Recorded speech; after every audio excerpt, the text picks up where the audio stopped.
Good evening student, कैसे आप सभी। उम्मीद करते हैं कि आप सभी अच्छे होंगे। और आज तो 12 का रिजल्ट आया और केमिस्ट्री में तो ज़बरदस्त रिजल्ट आया हुआ है, ठीक ना। तो जिसका जो भी आया है सब अच्छा है, सब बढ़िया है। जिस प्रकार से आया है सबका बढ़िया है। जो जो स्टूडेंट जिस हिसाब से मेहनत किए हुए हैं उस हिसाब से उनका रिजल्ट भी बढ़िया आया है। तो वो रिजल्ट को एक्सेप्ट करना है, ठीक ना। और ज़्यादा किसी के बातों में उलझना नहीं है, ना गार्जियन के बातों में उलझना है, ना आस पास पड़ोस रिश्तेदार के बातों में उलझना है। अपने रिजल्ट को लेकर उसको सेटिस्फाई कीजिए और आगे का सोचिए कि आगे का किस प्रकार से क्या करना है करियर में और कैसे आगे बढ़ना है, ठीक ना। और ज़्यादा इसको सीरियस मत लीजिएगा। चलिए आगे स्टार्ट करते हैं। कल मतलब इससे पहले आप लोग का जो चैप्टर आप लोग का स्टार्ट किए थे वो हमारा चैप्टर था विलियन चैप्टर स्टार्ट किए थे। विलियन चैप्टर स्टार्ट किया गया था और विलियन चैप्टर में कुछ पढ़ा दिया गया था। उसके आगे का हम लोग देखते हैं कि फर्स्ट उसके आगे का लेक्चर को देखते हैं। इसमें फर्स्ट नंबर कह रहा है ना कि भौतिक अवस्था पर आधारित विलियन का प्रकार, ठीक ना। भौतिक अवस्था पर आधारित विलियन का प्रकार। तो विलियन का जो प्रकार है वो भौतिक अवस्था पर आधारित है। और हम लोग जानते हैं कि पदार्थ का भौतिक अवस्था तीन को होता है। एक होता है ठोस, एक होता है द्रव और एक होता है गैस। भौतिक अवस्था कह रहा है तो भौतिक अवस्था का मतलब हो गया तीन, ठीक ना। ठोस, द्रव और गैस। नेचुरली अगर देखा जाए प्राकृतिक रूप से तो वो हमारा तीन ही होता है, ठोस, द्रव और गैस। तो कह रहा है कि भौतिक अवस्था पर आधारित विलयन के प्रकार। तो इसमें तीन प्रकार हो गया। पहला नंबर हो गया गैसीय विलयन, दूसरा नंबर हो गया द्रव विलयन और तीसरा नंबर हो गया ठोस विलयन। तो इसमें थोड़ा सा ध्यान देने वाला बात है क्योंकि ये तीन प्रकार हैं और तीनों में तीन तीन प्रकार अलग होते हैं। और वहाँ से क्या होता है कि ऑब्जेक्टिव क्वेश्चन जरूर पूछता है, ऑब्जेक्टिव क्वेश्चन उठाता भी है। तो यहाँ पर अगर देख रहे हैं फर्स्ट नंबर गैसीय विलयन, तो गैसीय विलयन थोड़ा ध्यान दीजिए। जिस विलयन का बात करेगा, जिस विलयन का बात करेगा उसका मात्रा अधिक होगा, उसका सांद्रता अधिक होगा। जिस विलयन का बात करेगा उसका मात्रा, उसका सांद्रता क्या होगा, अधिक। अगर बात करा गैसीय विलयन का तो गैसीय विलयन का मतलब गैस की मात्रा अधिक। गैसीय विलयन का मतलब गैस की मात्रा क्या होगी, अधिक। अगर द्रव विलयन बोल रहा है तो द्रव की मात्रा क्या होगी, अधिक। और ठोस विलयन बोला तो ठोस की मात्रा अधिक हो गया। इसको माइंड में बैठा लीजिए, ठीक ना। मतलब जिस विलयन के बारे में अगर बोल रहा है वो विलयन, जिस विलयन का नाम दिया जा रहा है और जिस विलयन के बारे में बोल रहा है उसकी मात्रा क्या होगी, अधिक। अगर बात हो रहा है गैसीय विलयन तो गैस की मात्रा अधिक, ठोस विलयन तो ठोस की मात्रा अधिक और द्रव विलयन, ठीक ना, तो द्रव की मात्रा अधिक होगी, ठीक ना। तो यहाँ पर अगर देख रहे हैं गैसीय विलयन में गैस की मात्रा अधिक होगी, द्रव विलयन में द्रव की मात्रा अधिक होगी और ठोस विलयन में ठोस की मात्रा क्या होगी, अधिक होगी। तो कहने का मतलब है कि वह विलयन जिसमें गैस अधिक मात्रा में होती है। अधिक मात्रा का मतलब विलायक। अधिक मात्रा का मतलब क्या हो गया, विलायक। हम पहले ही बताए थे कि विलयन में दो घटक हो गया, एक हो गया विलय और एक हो गया विलायक, ठीक ना। विलय की मात्रा कम और विलायक की मात्रा अधिक। तो कहने का मतलब है कि वह विलयन जिसमें गैस की मात्रा अधिक होती है अर्थात विलायक गैसीय अवस्था में होता है उसको गैसीय विलयन कहते हैं, ठीक ना। विलायक अगर गैसीय अवस्था में होगा तो गैसीय विलयन कहेंगे। और द्रव विलयन किसे कहते हैं, तो वह विलयन जिसमें द्रव की मात्रा अधिक होती है। वह विलयन जिसमें द्रव की मात्रा क्या होती है, अधिक होती है। द्रव की मात्रा अधिक का मतलब विलायक जो होगा वो द्रव अवस्था में होगा। विलायक हमारा कौन सा अवस्था में होगा, द्रव अवस्था में। और ठोस विलयन, तो ठोस विलयन में वह विलयन जिसमें ठोस की मात्रा क्या होगी, अधिक होगी। अर्थात विलायक ठोस अवस्था में होगा। तो अगर किसी विलयन में गैस अधिक मात्रा में है तो गैसीय विलयन, द्रव अधिक मात्रा में तो द्रव विलयन और ठोस अधिक मात्रा में तो ठोस विलयन कहलाता है, ठीक ना। तो जिस विलयन का बात होगा उसकी मात्रा अधिक और जिसकी मात्रा अधिक होती है वो क्या कहलाता है, विलायक कहलाता है। अर्थात अगर विलायक गैसीय अवस्था में है तो गैसीय विलयन, विलायक द्रव अवस्था में तो द्रव विलयन और विलायक अगर ठोस अवस्था में तो ठोस विलयन कहलाएगा, ठीक है। आगे बढ़ते हैं। इसमें कह रहा जैसे फर्स्ट नंबर कह रहा गैसीय विलयन। तो अभी क्या बोले हैं कि गैसीय विलयन का मतलब गैस की मात्रा क्या होगी, अधिक होगी। तो गैस की मात्रा हमारा अधिक होगी अर्थात विलायक गैस होगा।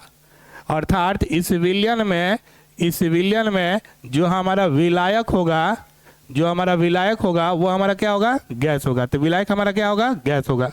जैसे फर्स्ट नंबर कह रहा अब गैसीय विलयन का प्रकार है।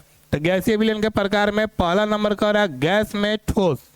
मतलब गैस में किसको मिला रहे हैं, ठोस को मिला रहे हैं।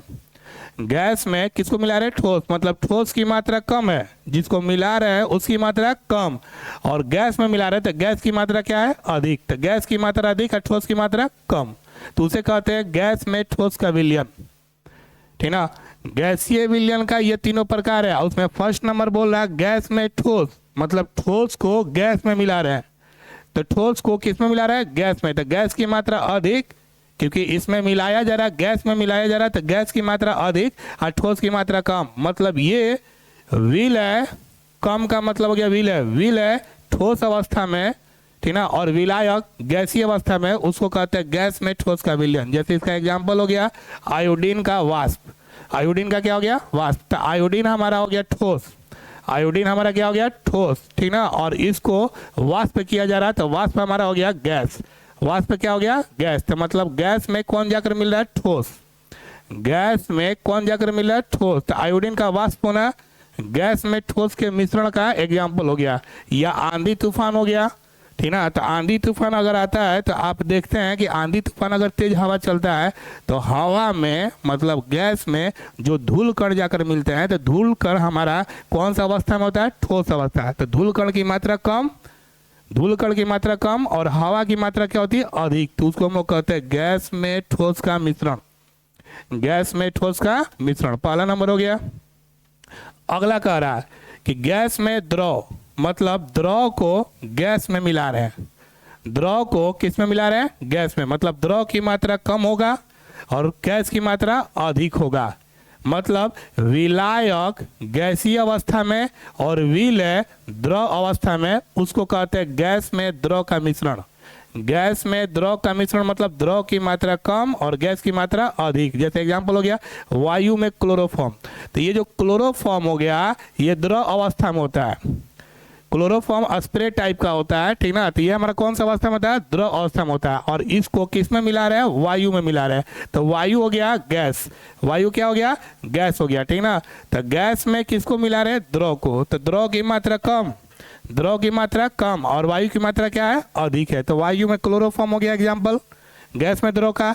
या ओस या नमी को देखा जाए, ठीक है, ओस या इसमें नमी को देखा जाए तो जो ओस या नमी है, तो ओस या नमी हवा की मात्रा उसमें अधिक होती है, हवा की मात्रा अधिक होती है, ठीक ना। उसमें जो नमी होता है, ठीक ना, तो उसमें द्रव की मात्रा क्या होती है? कम। तो जब द्रव हवा में मिलता है ना, जब जल के कण हवा में मिलता है तो वही ओस और नमी के रूप में पाए जाते हैं, तो उसको हम लोग कहते हैं गैस में द्रव का मिश्रण, गैस में द्रव का मिश्रण। Second number. थर्ड नंबर हम लोग का गैस में गैस का मिश्रण। तो गैस में गैस मतलब एक गैस को दूसरे गैस में क्या किया जा रहा है? मिलाया जा रहा है, ठीक ना। तो एक वो गैस की मात्रा कम होगी और एक गैस की मात्रा अधिक होगी। तो गैस में गैस को मिला रहे हैं, तो ये मतलब ये कि विलय भी गैस और विलायक भी गैस, जिसकी मात्रा कम वो भी गैस और जिसकी मात्रा अधिक वो भी गैस। जैसे उदाहरण में हो गया वायु, तो वायु अनेकों प्रकार के गैस का मिश्रण होता है, वायु जो होता है अनेकों प्रकार के गैस का मिश्रण होता है। तो वायु में गैस मिले रहते हैं, या ऑक्सीजन और नाइट्रोजन का मिश्रण, तो ऑक्सीजन भी गैस और नाइट्रोजन भी गैस। तो ऑक्सीजन नाइट्रोजन दोनों गैस का मिश्रण है, उसको कहते हैं गैस में गैस का मिश्रण, ठीक ना। तो ये हमारा हो गया गैसीय विलयन के बारे में और गैसीय विलयन के प्रकार के बारे में, तीनों, ठीक ना। गैसीय विलयन और गैसीय विलयन के प्रकार के बारे में उम्मीद कर रहे हैं समझ में आ गया होगा। अगला पॉइंट देखते हैं, यहाँ पे करा द्रव विलयन। कौन सा विलयन? द्रव विलयन। तो द्रव विलयन का मतलब अभी जस्ट बोले, जिस विलयन के बारे में बोलेगा उसकी मात्रा अधिक होगी, जिस विलयन के बारे में बोलेगा उसकी मात्रा क्या होगी? अधिक। तो द्रव विलयन बोल रहा है, इसका मतलब द्रव की मात्रा अधिक, और द्रव की मात्रा अधिक मतलब विलायक जो है, जो हमारा विलायक होगा, जो हमारा विलायक होगा वो विलायक कौन सा अवस्था में होगा? द्रव अवस्था में होगा, ठीक है। तो द्रव विलयन वह विलयन जिसमें द्रव की मात्रा अधिक अर्थात विलायक द्रव अवस्था में होगा, उसको कहेंगे द्रव विलयन। द्रव विलयन का प्रकार, तो द्रव विलयन के पहला प्रकार है द्रव में गैस, मतलब गैस को द्रव में मिला रहे हैं, गैस को किस में मिला रहे हैं? द्रव में। इसका मतलब कि गैस की मात्रा कम होगा, गैस की मात्रा क्या हो गया? कम होगा, और द्रव की मात्रा क्या होगी? अधिक होगी। इसका मतलब विलय गैसीय अवस्था में और विलायक द्रव अवस्था में, उसको कहते हैं द्रव में गैस। जैसे उदाहरण हो गया जल में ऑक्सीजन, जल में हमारा क्या हो गया? ऑक्सीजन हो गया। तो जल जल जो हो गया वो हो गया द्रव, ठीक ना। और द्रव में ऑक्सीजन क्या हो गया, गैस। तो गैस को द्रव में मिला रहे, तो जल में ऑक्सीजन या समुद्री जल में ऑक्सीजन। तो जो समुद्री जल होता है उसकी मात्रा अधिक होती है, तो समुद्री जल द्रव हो गया। और समुद्री जल में अनेकों प्रकार के तत्व शामिल होते हैं, उसी में आपका ऑक्सीजन गैस भी होता है या H2S गैस भी पाए जाते हैं। तो इस प्रकार के गैस उसमें पाए जाते हैं, ठीक है। तो समुद्री जल में ऑक्सीजन गैस, तो ऑक्सीजन मिला हुआ है जल में, तो समुद्री जल की मात्रा अधिक और ऑक्सीजन की मात्रा कम, तो इसको हम लोग कहते हैं द्रव में गैस का मिश्रण, ठीक ना। सेकेंड नंबर हमारा है द्रव में द्रव, मतलब एक द्रव को दूसरे द्रव में मिला रहे हैं। एक द्रव को दूसरे द्रव में क्या कर रहे हैं, मिला रहे हैं, मतलब एक द्रव की मात्रा कम और एक द्रव की मात्रा अधिक है। तो एक द्रव की मात्रा कम है, एक द्रव की मात्रा अधिक है, इसका मतलब ये हो गया कि विलय भी द्रव और विलायक भी द्रव। तो विलय और विलायक दोनों द्रव अवस्था में है, तो इसको कहेंगे द्रव में द्रव का मिश्रण। द्रव में द्रव का मिश्रण मतलब विलय और विलायक अगर द्रव अवस्था में है, जिसकी मात्रा कम और जिसकी मात्रा अधिक, उसको कहेंगे द्रव में द्रव का मिश्रण। जैसे उदाहरण में हो गया जल में अल्कोहल, तो जल में अल्कोहल, तो अल्कोहल भी हमारा द्रव है, ठीक है, और जल भी हमारा क्या है, द्रव है। तो द्रव को द्रव में मिला रहे हैं, ठीक। या ये देखिए कि इथेनॉल और मिथेनॉल का मिश्रण, तो इथेनॉल भी द्रव, इथेनॉल भी द्रव और मिथेनॉल भी क्या है, द्रव। तो द्रव को द्रव में मिला रहे हैं, तो ये हमारा एग्जाम्पल हो जाएगा द्रव में द्रव का मिश्रण। क्योंकि क्या है ना कि जितना भी बता रहे हैं इससे आपका ऑब्जेक्टिव जरूर उठाता है। मतलब 3 प्रकार है, ठोस विलयन, द्रव विलयन और गैस विलयन। ये तीनों के 3-3 को प्रकार है, और 3-3 प्रकार मतलब टोटल 9 प्रकार। और 9 प्रकार में से कोई एक ऑब्जेक्टिव में से डाल देता है। जैसे उदाहरण दे देगा, आप पूछ देगा किस प्रकार का मिश्रण है, ठीक है। उदाहरण दे दिया, आप पूछ दिया किस प्रकार का मिश्रण है। जैसे दे दिया कि समुद्री जल में ऑक्सीजन का मिश्रण क्या है, तो समुद्री जल में ऑक्सीजन का मिश्रण हमारा द्रव में गैस। या ये वाला बार बार क्वेश्चन पूछा हुआ है जो हम बतला रहे हैं यहाँ पर, ये देखो ओस या नमी, आपका दे देता है कि ओस किस प्रकार का मिश्रण है या नमी किस प्रकार का मिश्रण है। तो नमी किस प्रकार का मिश्रण है भाई, तो नमी का मतलब कि हवा में द्रव शामिल है, ठीक ना। हवा में कौन शामिल है, द्रव शामिल है, मतलब गैस में कौन शामिल है, द्रव, तो इसका मिश्रण है गैस में द्रव। या ये वाला नाम दे देगा और ऑप्शन में ये सब डाल देगा। तो आपको पहचानना पड़ता है कि किसका कौन एग्जाम्पल है या कौन सा एग्जाम्पल किस मिश्रण का है, ठीक ना। आगे देखते हैं, ये था हमारा द्रव में द्रव का। अगला है द्रव में ठोस। द्रव में ठोस मतलब ठोस को द्रव में मिला रहे हैं, इसका मतलब है कि ठोस की मात्रा कम है और द्रव की मात्रा अधिक है। ठोस की मात्रा कम और द्रव की मात्रा अधिक, मतलब ये कि जिसकी मात्रा कम वो विलय, और विलय कौन अवस्था, ठोस, और जिसकी मात्रा अधिक वो विलायक, विलायक कौन अवस्था, द्रव। तो विलय ठोस अवस्था में और विलायक द्रव अवस्था में, उसी को कहते हैं द्रव में ठोस का मिश्रण।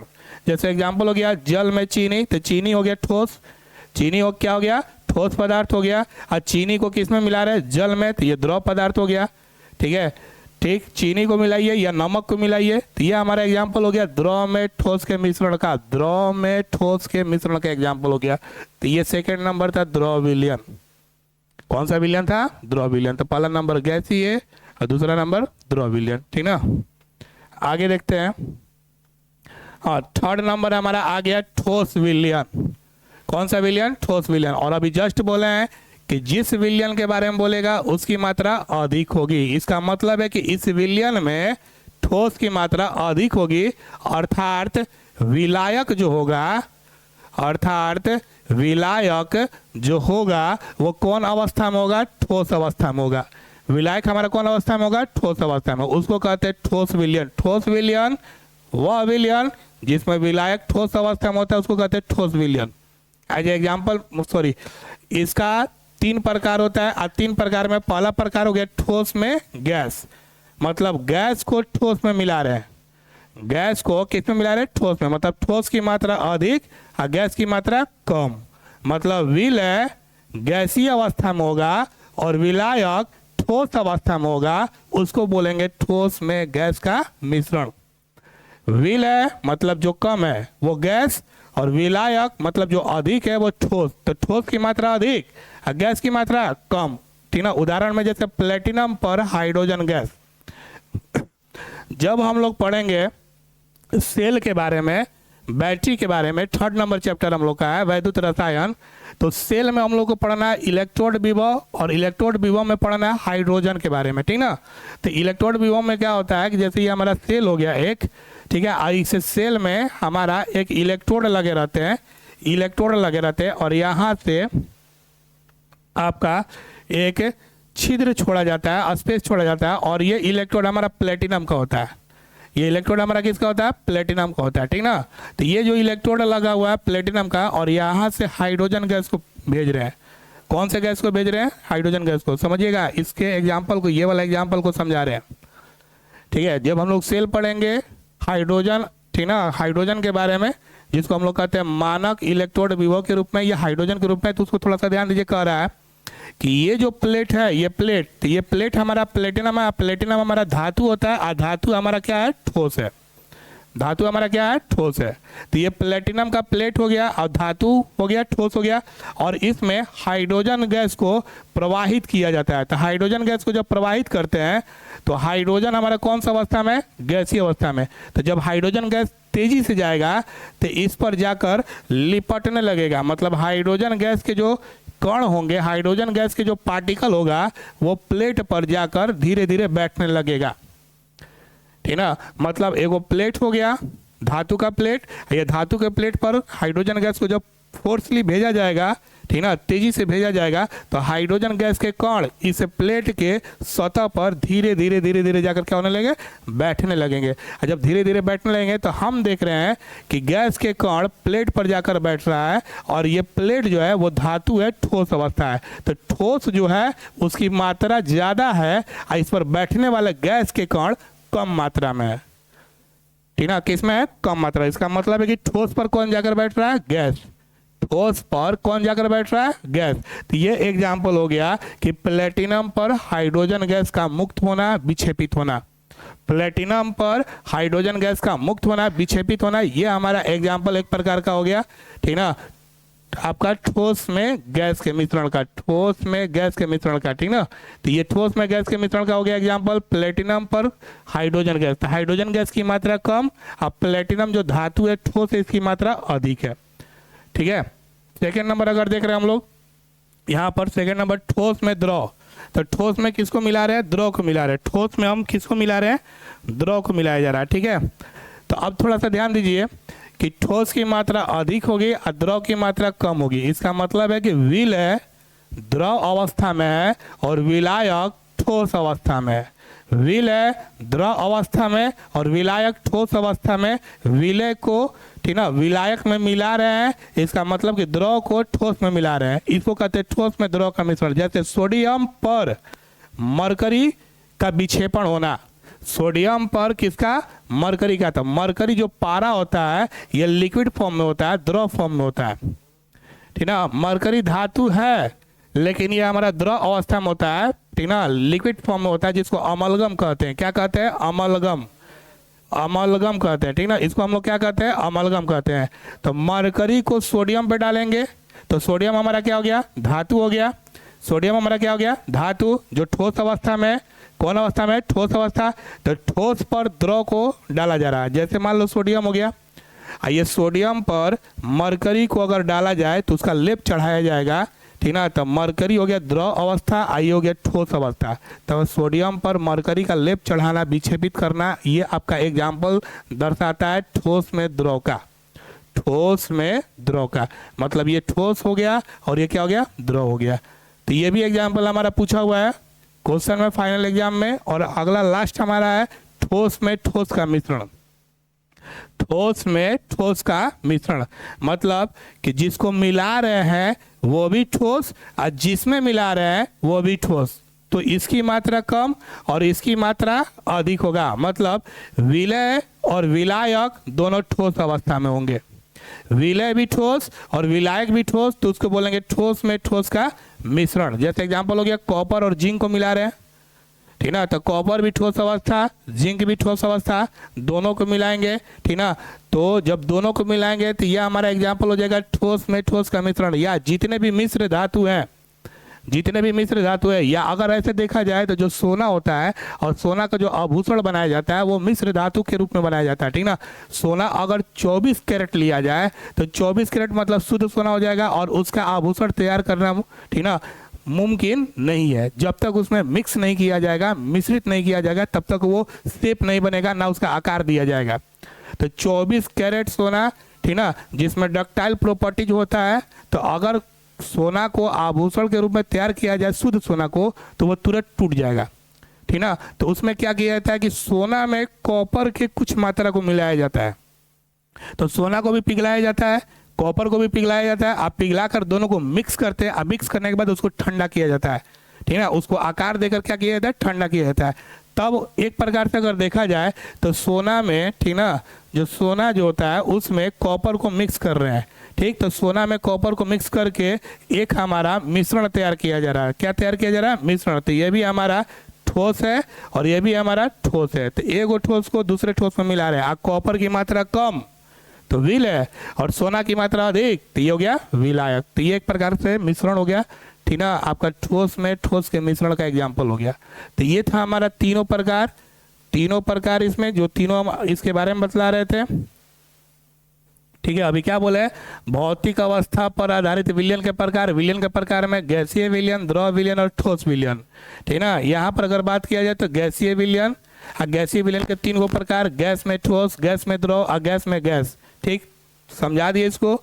और अगला अगर देखा जाए तो इसमें द्रव विलयन में 3 गो प्रकार, द्रव में गैस, द्रव में द्रव और द्रव में ठोस, ठीक ना। और अगला लास्ट वाला प्रकार जो हम लोग का था ठोस विलयन में 3 गो प्रकार, ठोस में गैस, ठोस में द्रव और ठोस में ठोस। ये 3 प्रकार हो गया, ठीक है। तो ये 9 प्रकार, और 9 प्रकार का सबसे ज्यादा इंपॉर्टेंट बतला रहे कि इसमें एग्जाम्पल उदाहरण जरूर याद रखिएगा, माइंड में रखिएगा, ठीक ना। एग्जाम्पल उदाहरण याद रखिएगा ताकि ये ऑब्जेक्टिव फॉर्म में जो पूछा जाता है वो काफी ज्यादा इंपॉर्टेंट रूप से पूछा जाता है ऑब्जेक्टिव। और ध्यान रहे कि केमिस्ट्री और फिजिक्स में एक एक नंबर इंपॉर्टेंट होता है, क्योंकि 70 नंबर का थ्योरी है और उसमें एक एक नंबर इंपॉर्टेंट किया जाता है। हम लोग के चैप्टर में तो 3-3 नंबर का चैप्टर है, ठीक ना, 4-4 नंबर का चैप्टर है। ये नहीं कि 5-5 नंबर 10-10 नंबर का चैप्टर है। चैप्टर जो है 3-3 नंबर का है, तो वो काफ़ी इंपॉर्टेंट है। पढ़ना भी उतना ही है, मेहनत भी उतना ही करना है, ठीक ना। आगे देखते हैं सांद्रता की इकाई के बारे में बात रहा, ठीक ना। सांद्रता की इकाई, सांद्रता बतलाए थे, याद कीजिए, सांद्रता बतलाए थे। बोले थे कि 1 लीटर, हम बताए थे सांद्रता का मतलब होता है मात्रा, विलयन, ठीक ना, मात्रा या विलयन का क्षमता या विलयन का पावर। विलयन के शक्ति, विलयन के क्षमता, विलयन के पावर को हम लोग एक प्रकार से क्या कहते हैं, सांद्रता कहते हैं। और सांद्रता की इकाई 2 गो होता है, एगो भौतिक, एगो रासायनिक। तो हम बताते हैं कि 1 लीटर या 1000 ml, 1 लीटर या 1000 ml के आयतन में जब उपस्थित होता है विलय, कौन उपस्थित होता है, विलय। और विलय का क्या उपस्थित होता है, मात्रा, ग्राम में। तो जब विलय की मात्रा ग्राम में उपस्थित होता है 1 लीटर के आयतन या 1000 ml में, तो इसी को कहते हैं सांद्रता। इसी को हम लोग क्या कहते हैं, सांद्रता कहते हैं, ठीक ना। किसी विलयन के 1 लीटर में या 1000 ml में जब विलय का मात्रा ग्राम में शामिल होता है उसी को क्या कहते हैं, सांद्रता कहते हैं। और इसका इकाई बताए थे ग्राम प्रति लीटर, और सूत्र भी बताए थे, ठीक ना। अब ये 2 प्रकार का होता है, एक भौतिक इकाई, एक रासायनिक इकाई, ठीक। भौतिक इकाई और एक क्या है, रासायनिक इकाई, सांद्रता की इकाई। मतलब ये कि विलयन में जो विलय उपस्थित हो रहा वो किस रूप में उपस्थित हो रहा, उसी के आधार पर 2 भागों में बांटा गया। विलयन में जो विलय उपस्थित हो रहा है, ठीक ना, वो किस रूप में उपस्थित हो रहा है उसी के आधार पर 2 भागों में बांटा गया, एगो भौतिक, एगो रासायनिक। मतलब भौतिक इकाई में, भौतिक इकाई मतलब भौतिक पदार्थों के द्वारा जो इकाई मापा जाता है, जैसे भौतिक इकाई में ग्राम हो गया, किलोग्राम हो गया, लीटर हो गया, ml हो गया, ये सब भौतिक इकाई में आता है, ठीक ना। और रासायनिक इकाई जो पदार्थ है हमारे आसपास है लेकिन दिखाई नहीं देते हैं, उसको हम लोग एक प्रकार कहते हैं रासायनिक इकाई। दोनों सेम है, लेकिन इनका डिफाइन करने का प्रोसेस, परिभाषित करने का जो तरीका है वो अलग अलग है। जैसे अगर हम पानी बोल रहे हैं तो पानी बोल रहे हैं तो ये भौतिक रूप में बोल रहे हैं, भौतिक पदार्थ, ठीक है। पानी अगर बोल रहे हैं तो ये भौतिक पदार्थ हो गया। जिसको हम लोग देख पा रहे हैं, महसूस कर पा रहे हैं, तो ये भौतिक पदार्थ हो गया। लेकिन पानी को अगर हम बोल दिए H2O तो ये हमारा हो गया रासायनिक पदार्थ। अब हम इसको पानी को रासायनिक रूप में H2O बोल दिए, ठीक है। दोनों है सेम, लेकिन बोलने का प्रोसेस, समझाने का प्रोसेस या परिभाषित करने का प्रोसेस अलग है। पानी बोल रहे तो भौतिक, अब पानी को अगर H2O बोल दिए तो क्या हो गया, रासायनिक, ठीक ना। अब पानी हो गया तो पानी को लीटर में मापा जाएगा या ml में मापा जाएगा, तो ये भौतिक इकाई हो गया। क्या हो गया, भौतिक इकाई। H2 हमारा अणु हो गया, H2 हमारा क्या हो गया, अणु। और अणु को, H2O को अणु के रूप में, परमाणु के रूप में या आयन के रूप में या मोल के रूप में अगर देखा जाए तो ये रासायनिक इकाई कहलाएगा। क्या कहलाएगा, रासायनिक इकाई। तो ये दोनों सेम है दोनों सेम, बस परिभाषित अलग अलग तरीके से किया जाता है। किसके आधार पे, इकाई के आधार पे। तो एक हो गया भौतिक और एक हो गया रासायनिक, ठीक ना, सांद्रता इकाई। अब इसमें भौतिक इकाई, तो भौतिक इकाई दो प्रकार का होता है। मतलब विलयन में अगर विलय उपस्थित है तो वो कितना प्रकार से उपस्थित है, दो प्रकार से। विलयन में अगर विलय उपस्थित है तो दो प्रकार से। पहला नंबर प्रतिशत विधि और दूसरा नंबर प्रति 10 लाख में। प्रतिशत विधि का मतलब क्या होता है, प्रतिशत विधि, प्रतिशत का मतलब हो गया 100। कुल मात्रा हमारा कितना हो गया, 100। कुल मात्रा कितना हो गया, 100, या तो 100 ग्राम या तो 100 ml, ठीक ना। तो कुल मात्रा मतलब विलयन की मात्रा हो गया। किसकी मात्रा हो गया, विलयन। तो विलयन के 100 भाग में, विलयन के 100 भाग में अगर शामिल है विलय, कौन शामिल है, विलय शामिल है, तो इसी को बोलते हैं प्रतिशत विधि। इसी को क्या बोलते हैं, प्रतिशत विधि। सिंपल सा चीज है, प्रतिशत का मतलब 100, कुल मात्रा 100 है, और कुल मात्रा किसका होता है, विलयन का। तो विलयन के 100 भाग में विलय का जितना मात्रा शामिल होता है उसी को कहते हैं प्रतिशत विधि। अगर हम बोल रहे 20% चीनी, अगर बोल रहे 20% क्या बोल रहे हैं, चीनी, तो 20% चीनी का मतलब कुल मात्रा हमारा कितना है, 100। कुल मात्रा कितना है, 100, और 100 में कितना शामिल है, 20। कौन शामिल है, चीनी। मतलब 100 ग्राम में 20 ग्राम चीनी शामिल है, तो इसको प्रतिशत विधि बोला जाएगा। अब प्रतिशत विधि का उपयोग किया जाता है कम मात्रा के मापक के लिए। जैसे मेडिसिन बनाना हो, ठीक ना, तो मेडिसिन तैयार करने के लिए या सिरप उरप बनाने के लिए प्रतिशत विधि का ही उपयोग किया जाता है। आप देखिएगा कि सिरप उरप के बोतल पर आपका लिखा रहता है 2.5% W/V, प्रतिशत ऐसे लिखा रहता है। तो इसका मतलब क्या है, इसका मतलब है कि प्रतिशत का मतलब हो गया 100, ठीक ना, और W/V, V हो गया आयतन, आयतन मतलब ml हो गया, और V हो गया ग्राम। मतलब 2.5 ग्राम 100 ml में शामिल है। 2.5 ग्राम कितना ml में शामिल है, 100 ml में शामिल है, ठीक ना। तो हम आपको ये समझाने की कोशिश कर रहे हैं कि भौतिक विधि जो होता है, भौतिक प्रक्रिया जो होता है, भौतिक इकाई जो होता है, वो दो प्रकार का, एक हो गया प्रतिशत, एक हो गया प्रति 10 लाख में। प्रतिशत वाला बतलाता है 100 में कितना विलय शामिल है।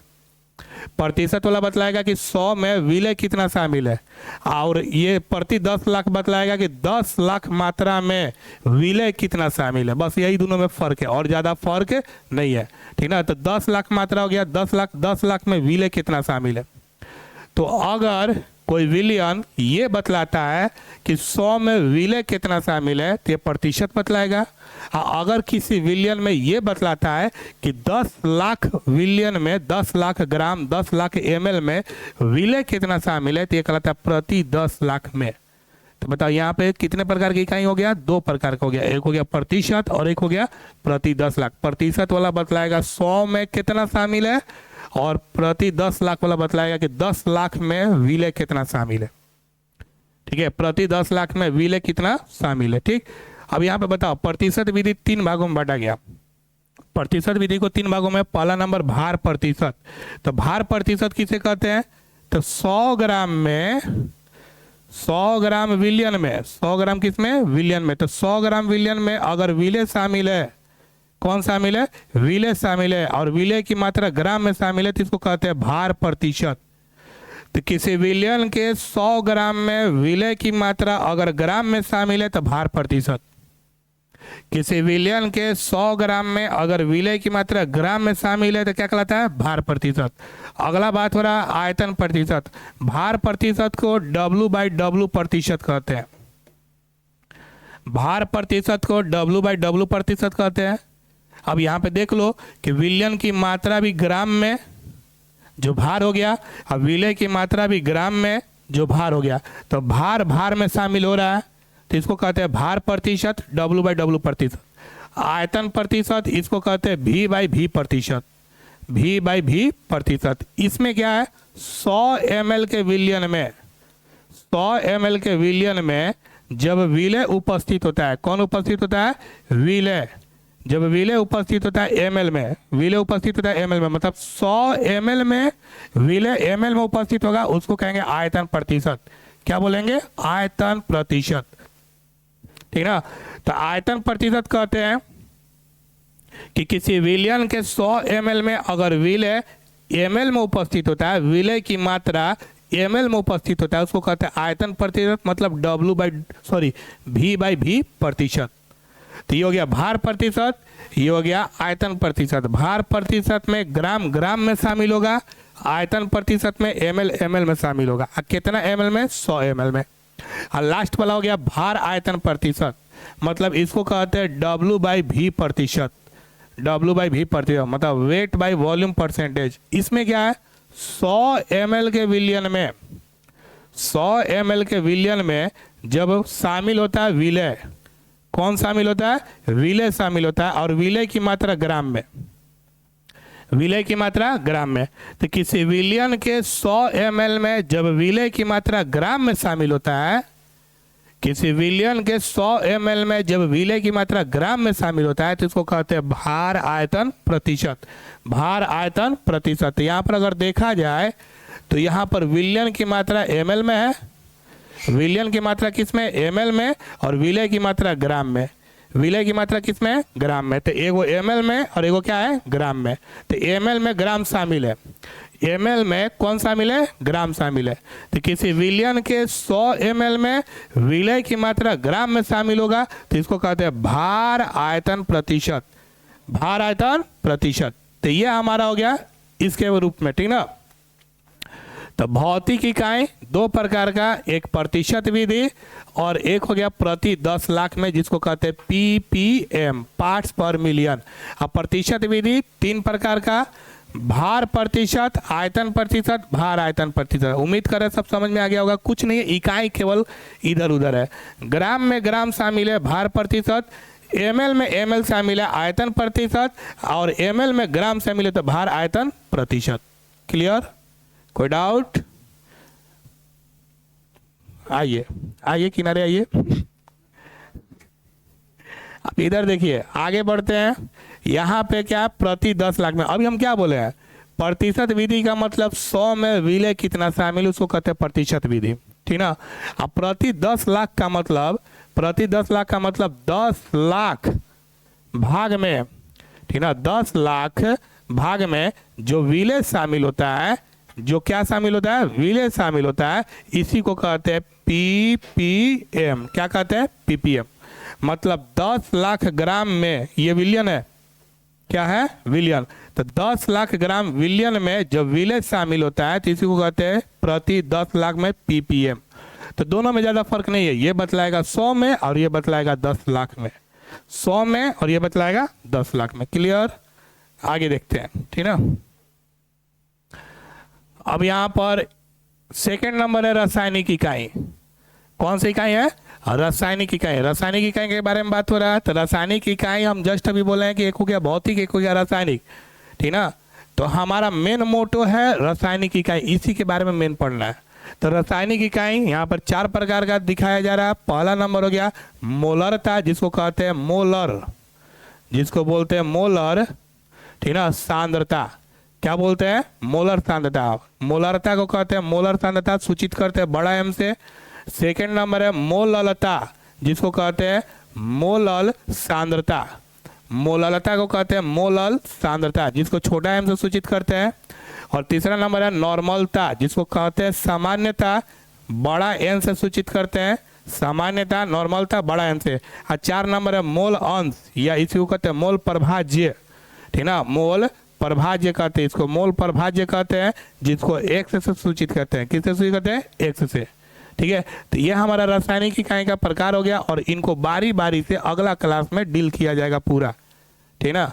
तो आज के लिए इतना ही छोड़ देते हैं, ज़्यादा पढ़ोगे ज़्यादा लोड हो जाएगा, कम पढ़ो, ढंग से पढ़ो, ठीक ना। चलिए आज के लिए इतना ही, गुड नाइट सभी को, जय हिंद।